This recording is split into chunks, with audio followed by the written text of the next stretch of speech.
Hey, what's going on, guys? Welcome to the Black Financial Channel. I'm Dr. Boyce Watkins, and I wanted to pop in real quick and give you what we call the Dr. Boyce Financial Report. And I wanted to tell you guys what's going on in the stock market right now. Today was another great day for the market. I think that there was a decent surge in terms of the S&P 500 and the Dow, and this was the best quarter that the market's had, I believe, since 1987. I got to look at the numbers just to be sure, but this has been an amazing quarter. Prices continue to go up. The market is almost completely ignoring, all the news about Corona and everything else. Most of the Corona news is not positive. Most of it's doom and gloom, scary, and it could be real. I mean, there's actually another virus that's emerging out of China. They said that looks. Dr. Fauci says that the new virus in China has traits of the 2009 swine flu and the 1918 pandemic flu. So you're really talking about something that you got to watch out for, something that could be an issue. So anyway, I see Elisa the Pisces says, thank you, Dr. Watkins, I love your work. Black business schools need it. Well, thank you very much for those kind words, Lisa. I really appreciate that. I think it's needed. And just for good news for you guys, the Black Business School, we just recently crossed 100,000 students, and our students probably pay 1/1000th of what they pay to go to regular business schools, but we have PhDs and lawyers and business owners and billionaires and millionaires and people like Dr. Claude Anderson. So we have things that most business schools don't have. So you may want to give it a try. The Black Business School is really, really good. And also we do something a lot of universities don't do, which is we give money back. We'll give you a money back guarantee on anything that you invest in the Black Business School. So feel free to go take a look. We focus on what we call the pillars of wealth. The three pillars of wealth are stock investing, real estate investing, and entrepreneurship. We believe that those three areas are the three things Black people need to understand early and often, so that we can take the lead when it comes to Blackonomics and building our community, investing in our community, owning our own businesses, controlling our politics, controlling everything all the way down to the schools and the police, but all that's connected to the money. It starts with the money. Believe me, it all starts with the money. If you don't have your own money, then you can't control your own community. That's never going to happen. Donations and all that stuff, all these corporations giving money, that's not going to help the Black community long term because you won't have control. When people give you money, they expect control in return. Now, I see you guys have a couple questions in here. Let me answer a couple. Let's see here. What type of people need to enroll in the Black Business School? Well, it's funny. I talked to a friend of mine today whose daughter went to Howard, and she's at Howard. She's at Howard now, and she got a great internship with a big corporation.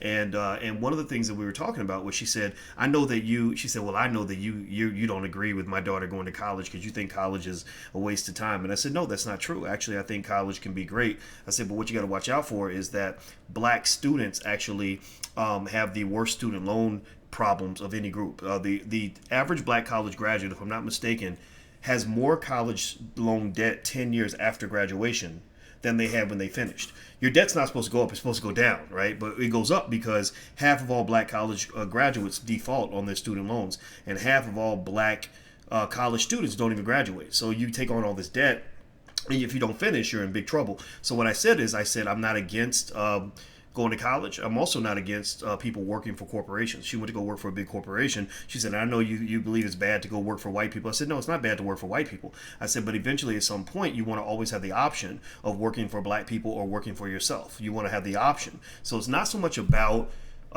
always choosing the choice that I would have chosen. It's about having options, right? Options are freedom. Freedom are options. And speaking of options, actually, I'm doing a masterclass on stock options that starts July 8th. And so if you're interested in joining our live masterclass on stock options and how to trade them as part of your stock portfolio, feel free to join us.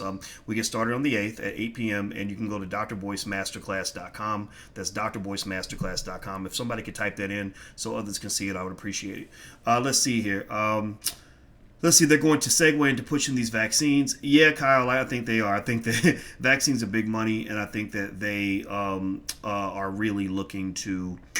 Just remember, whenever there's a crisis, somebody's making money. Rahm Emanuel, who worked closely with President Obama, he was his chief of staff. He became mayor of Chicago.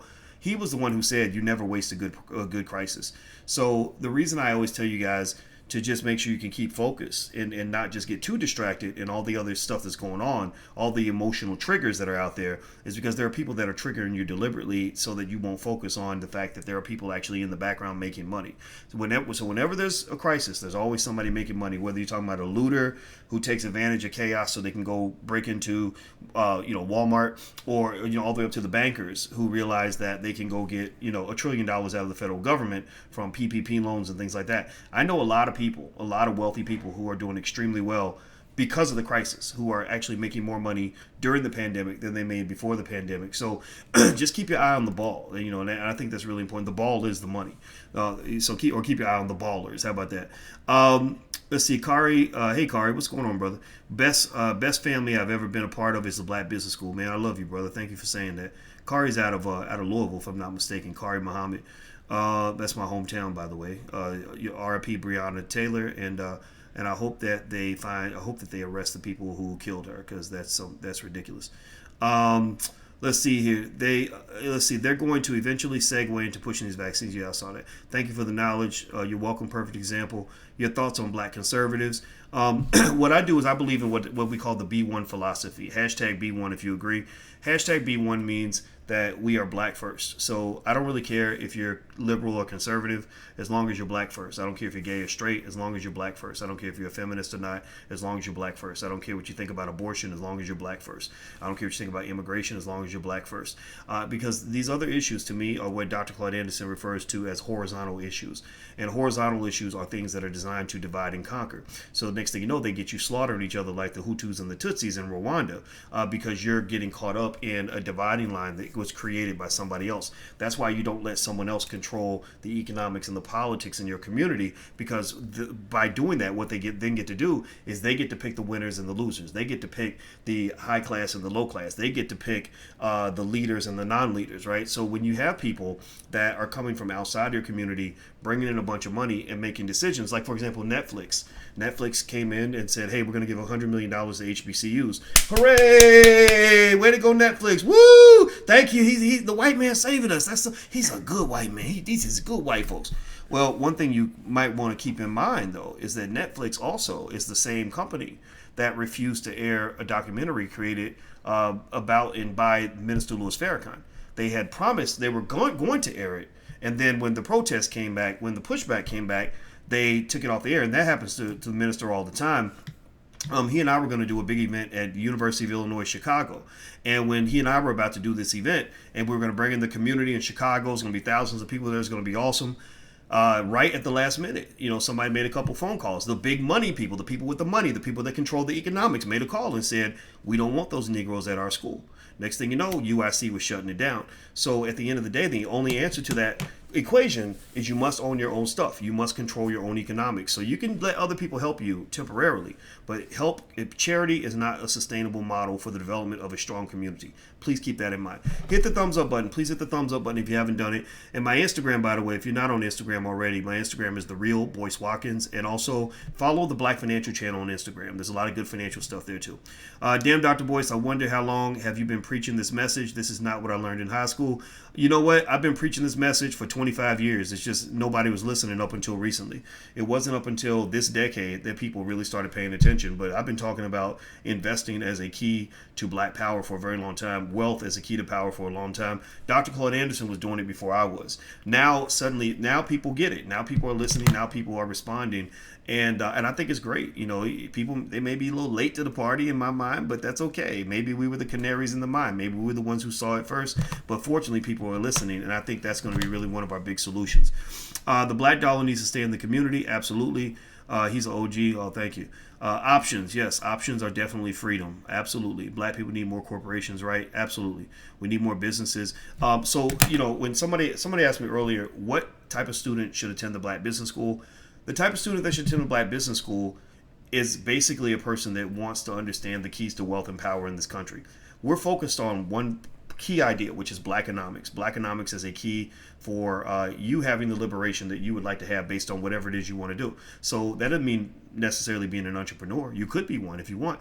It might mean, though, at least knowing how to become an entrepreneur in case you have no other options. You see, what we're trying to say is your final last straw option should not be like, I wonder if a white man is going to come along and give me a job. Like that can't be your only option. Like you can't be in a position where you're going to starve to death and your children will starve and your woman's going to starve because a white man won't hire you. That does not empower you. So what we teach is the importance of understanding the pillars of wealth, which starts with stock and bond investing, real estate investing, and entrepreneurship. Every black child should know how to start a business by the age of 12. We believe in sending our children to business school as early as possible. If you can send them to basketball camp and football camp at the age of 7, you can send them to investing camp, send them to money camp, send them to wealth camp. If you want to understand why a 28-year-old kid knows nothing about money, well, go back and ask yourself, did they learn anything about money when they were 24? Because when they were 5, 6, 7 years old? No, they didn't, right? So why would you expect them to understand money at 28 if they never learned about money at 8? But I know I can sit down with a bunch of brothers and we can talk about basketball and football, and they'll know everything about basketball and football. I was sitting there talking to one of my buddies from high school, not too long ago, and we were talking about, all kinds of stuff. NBA, NFL, you think they're going to bring back the season? Who do you think is the best player ever? Who do you think is going to win the Super Bowl? Why did Cam Newton get signed by the Patriots? Like, we really, brothers will know the NFL as if, almost like they are owners of a team. Like, they literally will be that invested in who's playing for who and who's going to win, the Super Bowl, as if they are actually out there on the field, as if they are actually owning the team. And I'm not saying there's anything wrong with that. That's fun. That's part of who we are. That's, great. But you have to also understand that you are also a team owner, and the team is your family. The team is your community. And are you taking care of that team as well as you're taking care of the white man's team? Because remember, the NFL was created by a bunch of people that had a vision 100 years ago, and the Chicago Bears were purchased for $500. Now the Chicago Bears are worth over $3 billion. So if people with vision 100 years ago can create the NFL and purchase the Chicago Bears for $500, and the Bears be worth $3 billion or $2 billion, whatever the number is, 100 years later, what can you create right now that will be worth billions of dollars 100 years from now? Why, with all these celebrities we have, why can't we create our own sports league? They did it during the Negro Leagues. It's all about a matter of thinking big and having vision. And I think that one of the things we've lost as a community is our ability and desire to build and create. We've sort of been wired into this systematic line of thinking that says the best you can do is go to school, work hard so you can get a good job working for somebody else. And that's basically giving you a higher tier of slavery. Because remember, slavery is not being unpaid. So you don't have to be unpaid to be a slave. Slavery is a lack of freedom. Slavery is a lack of options. Slavery is when you get up in the morning and you don't get to decide what you're going to do. Somebody else decides what you're going to do.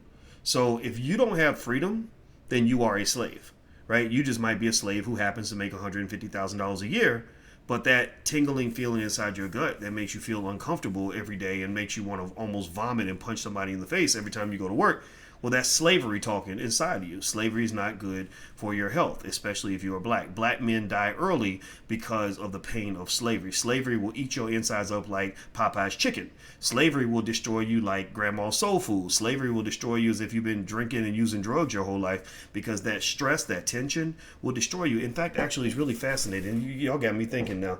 Alicia and I were in the car. I'm marrying a therapist, right? A relationship therapist. She does all kinds of therapy. And she's also a professor, so she has a lot to say. So you should be around. We just sit and yip yap, chip chip chip chip, and we have smart conversations. But both of us talk too damn much. But anyway, she was telling me about different things in terms of money and relationships, and how money is such an important part of relationships and things like that. And we were doing research on it because we're actually putting together some modules on money and relationships for the Black Business School. And one of the things I remember seeing is they actually said that when you are in a relationship where you're being degraded by the other person, where somebody's talking down to you. Have you ever been in a relationship like that where somebody just talks down to you and just, just constantly has negative things to say to you and is constantly degrading you? You ain't shit, you ain't this, you ain't that, you ugly, you fat, you stupid, whatever, right? Did you know that people who are in relationships like that, where your partner is degrading you on a regular basis, those people have 4 to 5 times more physical ailments than regular people do. Like, they literally physically have 4 to 5 times more things wrong with them. I think they said at least 4 or 5 different communicable diseases that healthy people don't have. So literally being degraded every day, receiving constant microaggressions from an abusive partner on a regular basis literally will kill you. It literally destroys your physical health, not just your mental health. It destroys your physical health. So that depression that you feel, that sadness you feel, that anger, that irritation, that resentment, it all feeds into your bloodstream like a poison. And then next thing you know, you die early. Well, remember, when it comes to your relationship with white supremacist systems and white folks, you are in an abusive relationship. You're in a, when they talk about microaggressions at work, you've heard that term, microaggressions, where white folks are constantly, the people you work with are talking down on you, making you feel bad about yourself, constantly telling you what's wrong with you, constantly criticizing you, telling you you did this wrong, you did that wrong, trying to fire you on your day off. Well, that seeps into your system the same way an abusive relationship does. I think the only difference might be that it could actually be more severe because you probably spend more time with your job than you spend anywhere else. If you're a man, you spend more time on your job than you spend with your woman. You spend more time on your job than you spend with your kids. You spend more time on your job than you spend with your boys. There's nothing that you spend more time doing than spending time in that abusive relationship with that white man at work, right? And so what I'm saying to you is that this is deeper than just making money. This is deeper than, understanding economics is deeper than just, okay, here's how you go buy a Lamborghini. That's all part of the package. If you want to do that, I think that's great. God bless you. Do whatever you want to do. But at the end of the day, it's all about really understanding how freedom benefits you in so many ways that go beyond the money. And and it's a myth to believe that you have to be rich to be financially free. You do not have to be rich to be financially free. Financial freedom technically means you are just free from the financial addictions that pull you into a type of slavery. You think about a drug addict is a slave to the drug, right? So in white supremacist systems, you are a drug addict and you are a slave to the drug, and the drug is called money, and the white man is your dope dealer. So it's like dope man. He'll slap you, he'll beat you, he abuses you, he mistreats you because you are the fiend, the crack fiend who's begging, getting on your knees saying, I'll do whatever you ask me, master, just give me that money, right? And so you're constantly being degraded, and they consistently do not respect you because because remember that if you want to be empowered and you are hooked on that drug, you either can, one, get your own supply. If you still want to stay on the drug, right? So if money is your drug and you love money, I'm not here to hate you for that. But if you love money, you better get your money from a clean supplier. If you get it from the drug addict who hates you, or excuse me, the drug dealer who hates you, then he's going to abuse you every chance he gets, right? But either that or you just get unaddicted to the drug, right? You get clean of the drug. And so getting clean of the drug means that you don't need a better drug dealer. Maybe you just don't need the drug. So that's 2 paths to financial freedom. I've seen people go the first path where they say, I love money. I like money. I like being paid. I like driving a Bentley. Or a Benz or whatever. I want to live in a big house. I want to, go on vacation every couple of months or whatever. That's totally cool. And that means to me that you want to understand all the ins and outs of money. If you love something, you will understand that thing so you can figure out how to get the most out of that thing. Like I got a black woman that is as beautiful as a Sunday morning sunrise and the most beautiful thing I've ever seen in my life. And I love that woman immensely. And you know what? Because I love that woman, I do everything in my power to understand that woman. I do everything in my power to make sure I stay in her good graces, to make sure our relationship is healthy, to make sure that I protect what I got, right? So if you love your money, if you love your dream of having a big house and a fancy car and having freedom and all that, then you protect that. Learn what you need to learn in order to pursue that. Learn what you need to learn to preserve the things that you value, right? So because remember, your actions are a reflection of your value system. So you don't tell me what you believe. Just let me watch your actions for a day, and then I'll tell you what you believe. Right? Your actions speak 100 times louder than your words. So the question I ask all of you to ask yourselves right now, and then I'm going to be done, I'm going to get on out of here, is what are your actions? What do you do on a daily basis? What matters to you? What are you willing to sacrifice for? What are you ride or die for? What are you willing to get out of your comfort zone in order to pursue? What is it? Because I'm going to tell you like this, just speaking about Alicia, there was a time where I liked her when I was much younger. I knew her. We were friends, and I liked her. I thought she was the prettiest thing in the world, but I wasn't trying to get out of my comfort zone because I didn't like rejection. I had a hard time walking up to a beautiful woman like that because I just didn't know what to say. I was very shy, and I didn't want to get out of my comfort zone. And so because I didn't do that, there was other men that stepped in front of me. They stepped in front of me, and so when I got my chance, I said that's not happening anymore because that's something that I want. I'm going to step out of my comfort zone to get the thing that I want. So if your goal is to become wealthy, then and you're not wealthy, then step out of your comfort zone to learn what you need to learn in order to become wealthy. If your goal is to do something to lose weight, I was obese. I had so much weight on me, it was ridiculous. I went to the doctor and they said your blood pressure is so high. We took it 3 times to make sure. We couldn't believe it was that high. You're gonna die if you don't lose weight. So I was like, okay, either I step out of my comfort zone or I'm gonna die. So I stepped out of my comfort zone and started running, right? So whatever it is that you want, you're right now, unfortunately, you're trapped in a bubble. You are a slave to your habits. You are a slave to white supremacy. You are a slave to whatever systems keep you trapped and keep you in a space that you don't enjoy being in. And the only way out is you're going to have to step out of your comfort zone. So I would almost argue, based on what we've been talking about today, I did not plan to discuss this like this. I actually planned to talk about some whole different other stuff, but it's okay. I think this is a good conversation. The number one thing I think that would distinguish people that are able to grow and achieve versus people who sit still and just do all the talking and never move forward is your willingness and ability to get out of your comfort zone. So you must ask yourself, am I willing to be uncomfortable to get the thing that I want? And if the answer is no, it's okay, but just understand that you're making a choice to stay inside the bubble of whatever slavery is stressing you out right now. Right? So that's all I want to share with you guys. I'm about to get out of here. Do me a favor, hit the thumbs up button before you go. Also, don't forget, if you want to join the masterclass, we start our options masterclass on the 8th of July. You can go to drboycemasterclass.com. That's drboycemasterclass.com. If you're watching on the Black Financial Channel, make sure you subscribe. That's theblackfinancialchannel.com. Those of you on Instagram, that's where the Black Financial Channel is. And I put stuff up there every single day, so it's a great platform. So take care, guys. I'm out of here. Have a good day. I'll see you soon. Be good. Peace.